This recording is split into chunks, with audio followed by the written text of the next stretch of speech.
All right, live from the MMB Radio Studios, it's your boy Masta B here for the MMB Radio Podcast, where no topic is too big or too small. And right now, I want to welcome into the podcast onto the phone lines right now, Miss Rikki Rumor. How are you? Hi, how are you? Doing awesome. And I guess I should have announced that you were an adult film star, but anybody who listens to the podcast knows that's 99% of the guests that I have. But you are an adult film star, correct? Yes, I am. All right. Do you prefer adult film star or porn star or, adult starlet, or like what do you like? I don't really have a preference. I just kind of go with whatever anyone goes by, but I do like adult film star. Adult film star. Okay. I just want to make sure. Some girls like porn star and some girls don't like that. Yeah. They say, it sounds cheesy and it's, not as classy. It depends. It depends on I guess who I'm around. And what mood you're in. If you're feeling naughty and you would be like, hey, some porn exactly. slut. Hey, whatever works for you, whatever mood you're in. But so exactly. you are an adult film star. So we'll go with that, adult film star, and you're fairly new to the business, right? I am. I'm actually really new. I've only been in the industry for only 2 months. 2 months. So wow. So you couldn't have shot in that many scenes in 2 months. But how much work have you done to date? A lot, or? So far, I've been getting a good amount of scenes. I think I've done close to 6 scenes already. Oh wow. So you've been pretty busy. Yeah, slowly but surely getting there. Awesome. So tell everybody where exactly you are from. I kind of did some research. I know a little bit about you, but for the people that don't know anything about you, where are you originally from? I was born in Cuba, and I was raised in West Palm Beach, Florida. Now, you were born in Cuba. How did you get over to the States from Cuba? Because it's not easy to just leave Cuba, right? No, it actually wasn't easy at all. My father did leave Cuba somewhat, just like he left illegally. And once he finally reached America, he had to wait 7 years to become an American citizen. And once he became an American citizen, he had to claim my mother, sister, and I. And he did all the paperwork for that. And then finally, after 8 years, was that we were able to leave. Now, did you, by boat, by water, by air? How does this work? Is this a stereotypical story, or? No. He definitely left a stereotypical way. He left on a boat with 2 of his best friends, and that's it. He got lost at sea and all that good stuff. But no, we luckily, since he did all the legal paperwork for it, we were able to leave legally. I still kept my my Cuban citizenship, and we just got on the plane and arrived in Miami. Now, for people who don't know that whole process, because me personally, I don't know that whole process. It's like lockdown there. Castro doesn't let anybody just leave. And why is that? Why does he care who's leaving? I'd be more concerned who's coming in than who's leaving. Right. I think it's more of just a control thing with him. He just likes to have control over anything. Even Cuban just people that live there, they have to go through a visa. And it has to be approved, and you don't always get approved. And I'm talking about, there's just people that want to, travel and not necessarily even, leave the country to, not live there. Obviously, nobody wants to live there, and that's why most people leave. But imagine if you just, you live in the state and you want to travel, but every time you want to travel, you have to go through your government, and your government might not always approve it.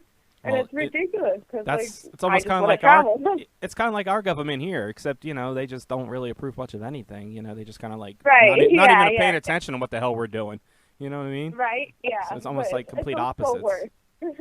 So, wow, you come from a country that's so controlling, and you come over to the States, and now you are a adult film star. So. Kind of take us how that works. You're really on this rebellious stage. Yeah, seriously, I was born into it. So how did it all come about? When did you, how did you get into porn? Did you always watch it growing up? I did. I always watched it. I think I definitely watched porn before even losing my virginity, or before even knew that you were supposed to masturbate while you were watching porn. I think I started probably watching porn when I was 11 years old. So I didn't really understand much of it, but I just got into it because a lot of my friends have been in the industry, and they gave me all their, their feedback, the goods and the bad. And I kind of just went for it just because I wanted to try something new. And so far, it's been great. I was going to say, that's awesome that your dad was able to, keep all those videos in safekeepings. I mean, I'm assuming he probably got most of them here. What's the porn life like in Cuba? I mean, is there porn available in Cuba? Or do you, I don't know. I left contraband? I left when I was 8. And, well, actually, there's not much internet access. So that means that. So you definitely are getting videotapes at the swap meet. Yeah. So maybe like DVDs, but I left Cuba at such a young age that it was before I started watching porn that I don't even really know. So at what age did you lose your virginity? You said you've watched porn at a young age. Yeah, I lost my virginity when I was 12. Okay, 12 I left years Cuba old. When I was 8. Okay, so it didn't take long for the United States to kick in. And yeah, no, definitely not. to become familiarized with the way we do things. Boys. So, an American boy, is he a boyfriend or? Yes, it was my boyfriend. And I'm sorry, what? And how'd that all work out? How did you just approach him? It's just like, hey, I've seen you've been watching videos for a while. No, it was actually, it was really strange. I actually lost my threesome, my virginity in a threesome with my boyfriend and his really good friend, but his friend actually ended up backing out, like, while we were all in the room, and then it was just my boyfriend and I. And that's how that went down. So the best friend never got in on it? No, he never did. What a tool. He did technically stick an in first, so in all technicality, I lost my virginity to him. But then the second, he was like, no, and he left. And then it was just my boyfriend and I. Dude, you already fucking stuck it in. You might as well just keep going at that point. I don't know what was wrong. I was just nervous, I guess. Be happy that your boyfriend, your best friend, is allowing you to bang his girlfriend there. You know what I mean? Right. That's not something that just happens every day. But now, were they older, or I think he just got a little bit of stage fright. Yeah, I mean, were they older, or are they around your age, or? Relatively. My boyfriend was 14, and I think his friend might have been like a year older, around the same. All right, so it's not like it was like statutory rape or anything. So I don't know. No, dude, like freaked out for no reason. No, not at all. We went to school together. Now, did you ever talk to him about that after that, or is it kind of like a dead issue? Well, his friend actually, no, I never saw his friend again. And then my boyfriend and I, we dated a while after that, and then we just eventually ended up breaking up just because we were young. So you said you had a lot of friends that are doing the porn thing. So which one of them approached you about, or did you approach them? I approached them. Just general questions about it, really. I was more curious than anything. And, I was really intrigued, and I just really wanted to see it for myself, because I had, I was getting a lot of good, and I was getting a lot of bad, and I was never really going to know unless I just do it myself, because what might happen to one girl doesn't mean to happen to me for, whatever reason. So I just wanted to see it for myself. Now, how old are you currently right now? 22. 22. Okay, so you went through high school. Did you go to college or anything? Yeah, I have my bachelor's, and so I went through college in Florida.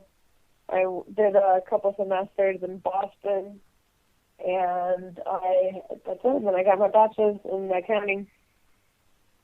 Now and then you just decided that, porn's more appealing than doing accounting work? Not necessarily. I wanted to change rhythm. I've been working in an office since I was 17, and I just felt like I was wasting my youth. And I've always really enjoyed sex, and I always wanted to do something. I just didn't know what direction. So then now that I'm in porn, I fucking love it. Now, did your family kind of flip out, or did they okay it when you said that, hey, this is what I'm doing, or do they even know? No, my mother, they do not know, actually. It's something that I am going to talk to them about, but as of right now, it's not going to be mentioned because I don't know yet where I'm standing with the industry. It's only been 2 months. So not until I really get my foot in the door is when I would say anything. And the fact that it's only like 23 days till Christmas, probably not something you want to spring on them. Like, hey, Exactly. Merry No, Christmas, I'm getting laid on video. yeah.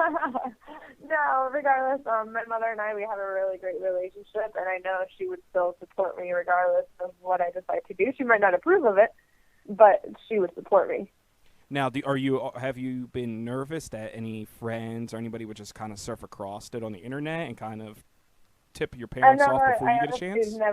I try not to think about it because I figured, I so far only one scene has been released, so I'm not really on the internet so much yet. I'm trying to get known. That's why I'm not that worried about it at this exact moment. I'm sure it'll cross my mind more often.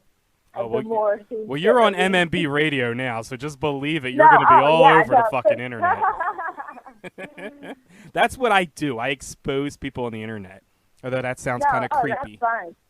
No. Luckily, my mother's side of the family barely speaks any English, nor we just still speak Spanish and read Spanish. So hopefully they won't understand right now. They won't understand nothing that my gringo ass is even saying to you right now. That's awesome. Yeah. They're like, I don't know. She was talking to some gringo on the telephone and El Telefono. And yeah, exactly. Yeah, they were talking about something, and I don't even know. I'll be surprised if my mother knows how to work her iPhone that much to even pull. Hopefully she doesn't ask Siri to find Rikki Rumor. So no, not at all. That would not even cross her mind. So that brings me to the next question. Why the name Rikki Rumor? What's the significance of that?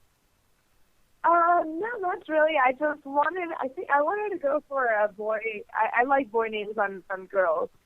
And I just thought that it was more, not necessarily me, but just more unique to me. And I feel like I am very unique compared to the other girls, and I bring different things. And I just wanted my name to translate that as well. And so that's just how Rikki Rumor came about. My agent and I, we spoke about it, and that's the one that we decided on. Now, one of the things I noticed, I was looking at different photos of you. You have this huge tattoo on the side of like the Eiffel Tower. Is that what that is? Yeah, it actually is the Eiffel Tower. What's the significance of the Eiffel Tower? From Cuba, living in the States doing porn, and has the Eiffel Tower on her. Yep, I do. I have been obsessed with Paris even before I even knew it was a city. I remember reading books about it, but not really understanding it. And then when I finally got a chance to go when I was 15, that was my first time, and I completely fell in love with the city. I go back every year, and it's just a city that I'm always drawn to, that I feel like I will always visit. So I got the fucking Eiffel Tower. So when dudes are like just tapping that ass, it's just like, hey, I kind of visited the Eiffel Tower while doing this. Right? Exactly. Exactly. So what do you want to accomplish in the adult film business? I know you're still new, but do you have any goals, anything you want to accomplish? I do have goals. I just, right now, my main goal is to get my name known and to get people to take me seriously and to really see what I can offer and then go from there. Like, I set one goal and then achieve it and then set another goal and go like that. I don't try to set really big goals that will take forever to achieve, because then I feel like I'm not, like, succeeding fast enough. So I make little short-term goals for myself, and then, and I feel like it helps my self-esteem more, too. Like, you get to one goal, and then you set another and go like that. So right now I'm just trying to get my foot in the door, get people to see me and book me, and go from there. Now, is there any type of things that you will not do in porn? Like, I mean, are you just kind of like, Pandora's box? No, actually, just kind of open to anything? I'm actually pretty open-minded to everything. And I really, and that's what I love about porn and the people in the industry, is just that everyone has their fetish, everyone has their thing. And when you look at it, it's like there's a lot of different things that you can do. And, a lot of things I wouldn't be able to have a chance to try in, in what you would consider the real world, Now, was there anything in the real world that you experienced first through porn, or? Oh yeah, well I've experienced a lot. I've I've done threesomes. I've had sex with so many girls. I think at one point it was 7 girls and 1 guy. I've done anal in my personal life. There's been a lot of things that I have tried, but I'm sure there's a lot more in porn that I haven't. Now, what is there anything that you can think off the top of your head that you're like, this is something I want to try that I didn't get a chance to do in my personal life? My goal going into porn was definitely to work for kink. And I just love their whole bondage and the BDSM. And that's definitely something more that I want to try.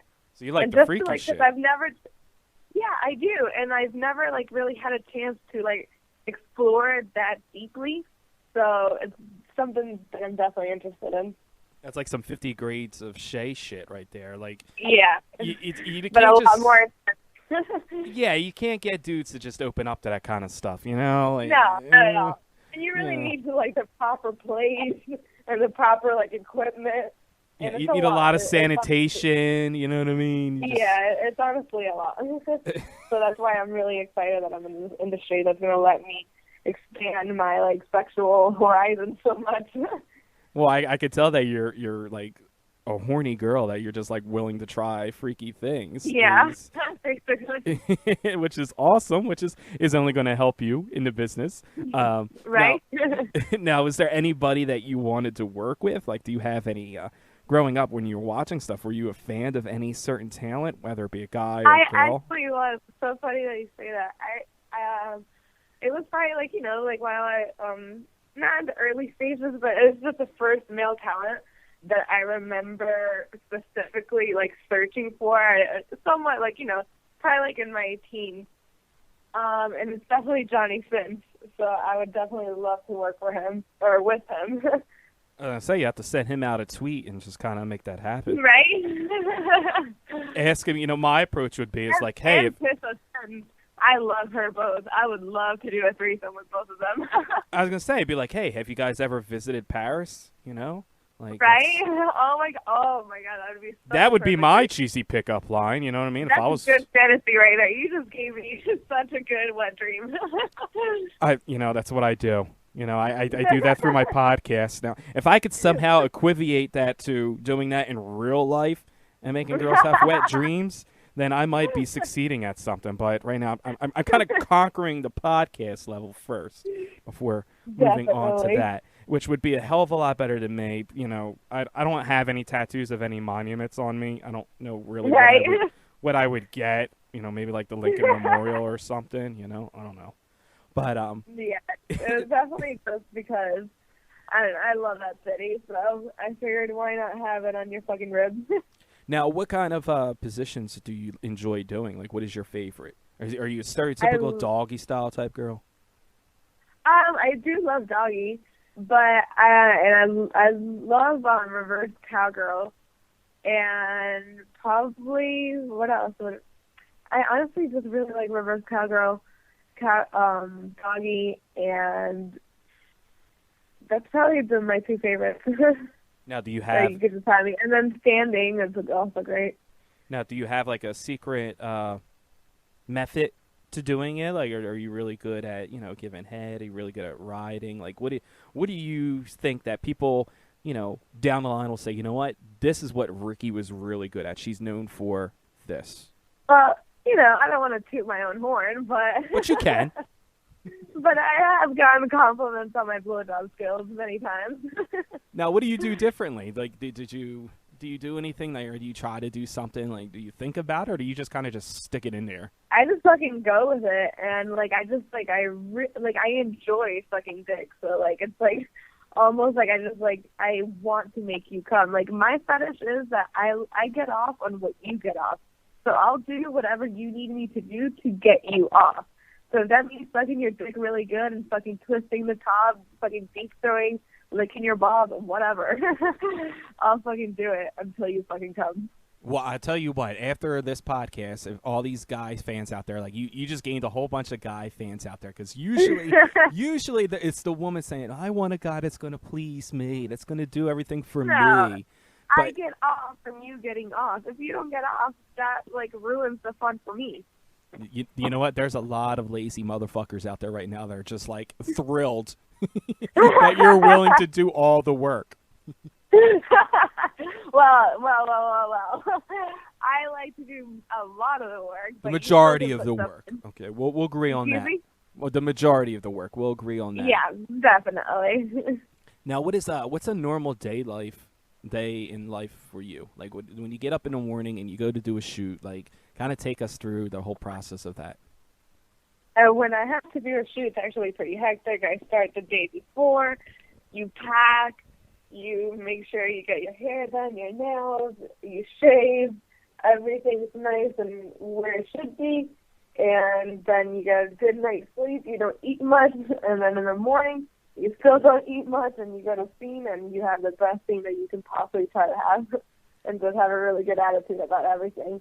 And so far, my days are just exactly been like I show up to the scene, get hair, makeup done, and then just like talk to your talent, connect with them. I had the privilege of having Shane Diesel today, and I had so much fun with him, and like we just kicked it off, and so far it's been great. That's a good tip for all the other adult film stars out there. Don't eat anything the day before or the day of. Nothing is worse than having to stop because you have to use the restroom. Right. Especially if you're prepping for anal. I was gonna say that, or like that's a whole nother realm for kink right there. You know. Yes, exactly. So how and you just don't want to be bloated for your scene. You want to look your absolute best. I totally agree. I don't want to watch bloated porn. Exactly. So you prepare. You said you do anal and everything. How do you prepare for anal? Do you use toys to kind of? I am willing. Like I said, I'm willing to try everything, including anal on camera. And even though I have done it in my personal life, I'm sure it's going to be completely different actually filming it. But I haven't done my first scene yet, so luckily I haven't had to prep too much. But I've heard horror stories from my friends in the industry and all the work that you have to do, and it's honestly a lot. It's a lot of work that goes into it, but in the end, you come out with a really good scene. Now, what is your like ultimate fantasy? Have you accomplished that yet, or? I don't even know what my ultimate fantasy would be. I honestly, We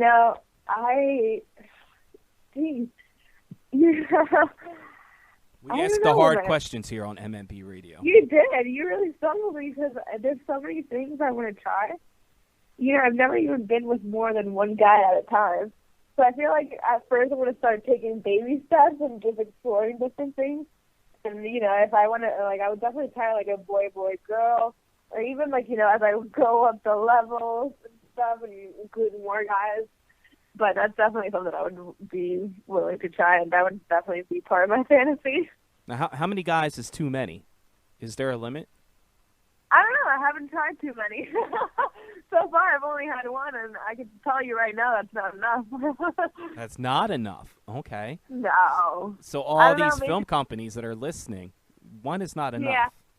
No, not at all. Now, realistically, in your own real personal life and everything, how many do you think you could handle? Probably 2 or 3, to be honest, because after a while it's just too much stick around, and you don't really know what to do with everything. So I would definitely either do 3 guys and then bring a couple girls in, but I don't know if I could just handle more than 3 guys by myself. If I had some help, then maybe yeah. I was gonna say you're kind of we can have a whole fucking orgy. I was gonna say you're kind of a petite girl. what are the exact measurements for people out there that want to know? Yeah, I am relatively small. I have a 32C cup, 32C, 25 waist, and 36 hips. So that's the Cuban part right there. Yeah. Sorry, Fidel, you can't have that back. Right. That's part of the United States of America right now. You can't exactly. have that. So, no, one of the things before I even compliment you on, what is something that guys and girls seem to compliment you on the most? What do you mean, like on my scenes? Well, or yeah, like, no, like, or just like physically, like when you're out and about, and for people who don't even know that you do porn, like what is something that people always compliment you on? people usually always compliment me on my eyes and my smile. Are usually the two most things I hear most often. I was gonna say your boobs because they seem like they're like perfectly round. And And actually, you're very right. The second, yeah, no, I have gotten a lot of compliments on my boobs from girls and guys. So yeah, I did definitely miss that one. so what's dating life like in the porn industry? Are you currently I spoken for? haven't tried dating anyone, so I don't really know. So far, I mean, everyone's really open-minded, and since everyone works in the industry, it's nothing like, regular dating. You're obviously okay with them fucking other people because it's not the same. Like, that's work. And, like, you just have to really separate two things. And I'm completely fine with that. I've been in open relationships.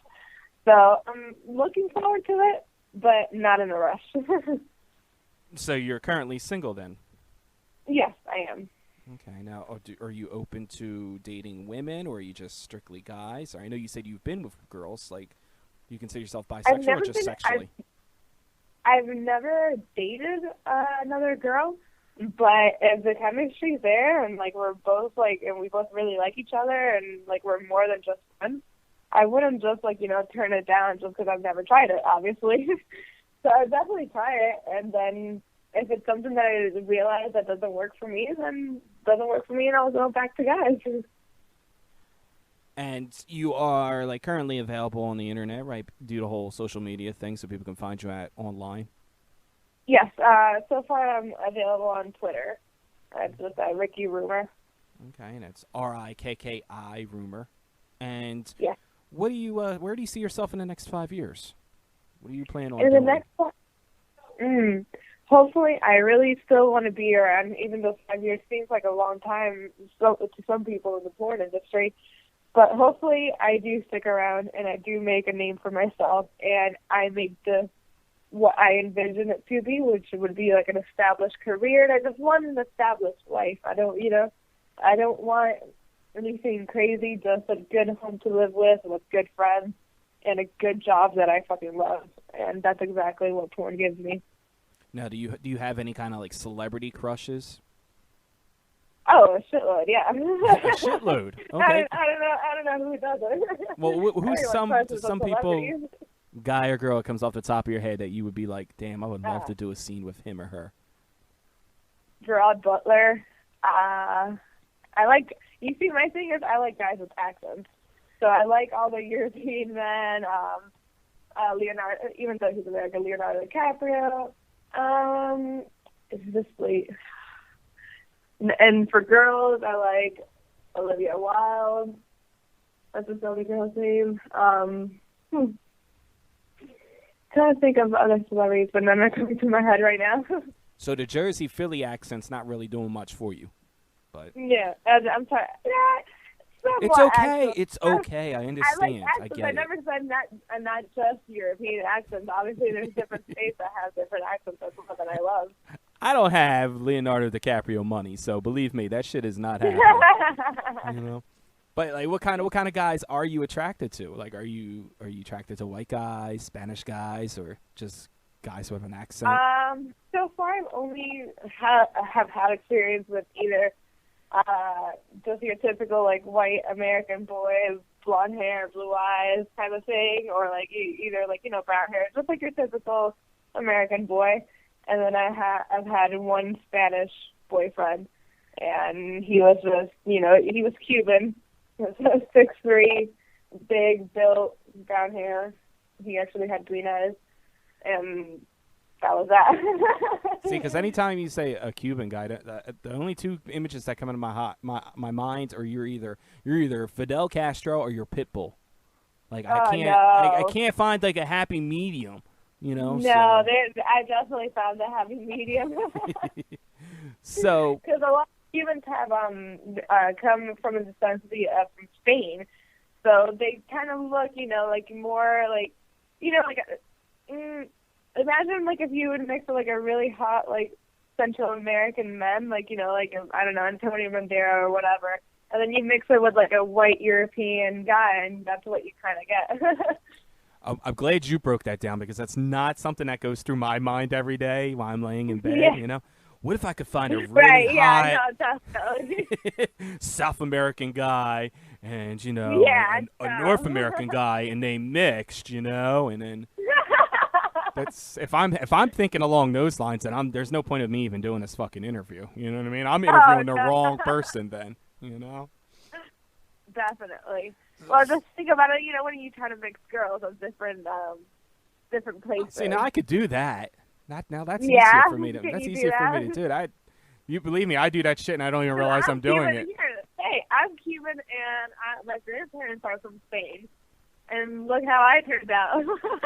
Amazingly, that's what I'm saying. Like, see, I was thinking more along the lines like if I could take. All right, you take Rikki, who's Cuban, and then you got me, who's American, and then we mix that, and that's what I'm thinking of. That was right. that was what was going through my mind before the podcast. I'm sorry if I went a little too much detail. I got a little creative. That's all right. My creativity just goes like out the door when I start doing stuff like this. You know what I mean? I'm just like I went too deep into the fantasy. and I was thinking about going too deep into my fantasy.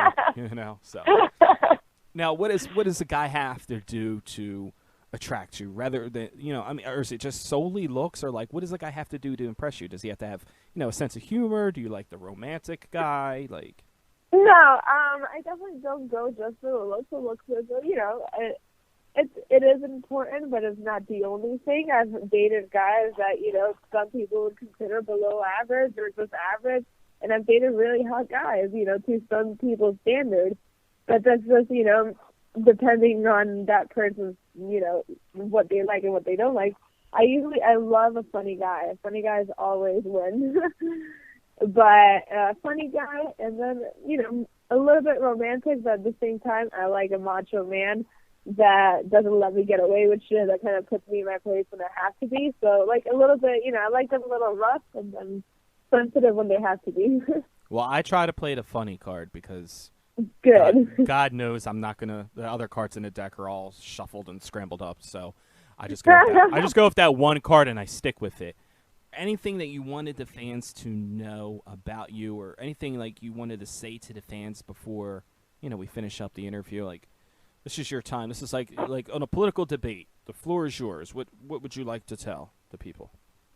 No, well, I would definitely like to thank all the fans that have supported me along the way, even though I'm not even, I'm trying to make a name for myself, and I really do appreciate all the support that I've already gotten, and I can't wait to make even more fans, and I really hope that everyone enjoys the scenes that I have been making for them, and I love the feedback. I want more feedback. I want to know what you like and what you don't like, and since I'm such a pleaser, I want to please my fans most of all, because, they are the most important things, so thank you for the support. Well, you can follow her on Twitter right now at Rikki Rumor. That's at RIKKI Rumor.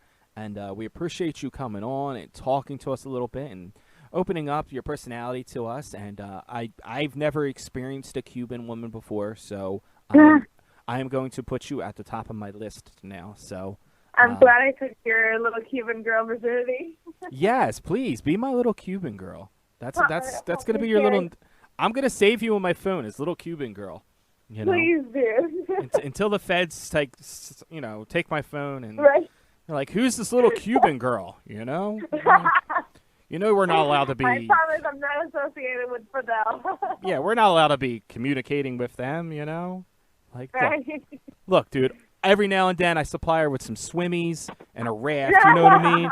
I'm just trying to be a humanitarian here. Exactly. But we really appreciate. See, the funny guy does win. Yeah, see, maybe if they allowed me to do that and allowed you to be my little Cuban girl, then yes, then I can definitely say that I won. So exactly. Well, I appreciate you calling in again, and I hope we see many big things from you. And I've only seen this one scene, and already I'm like, damn, I'm kind of like digging this chick. So. I hope to see more big things from you, and we wish you nothing but success. Thank you. I really appreciate it. Alrighty, take care. Hi, this is Rikki Rumor, and you're listening to Mixed Master Beat on MMB Radio.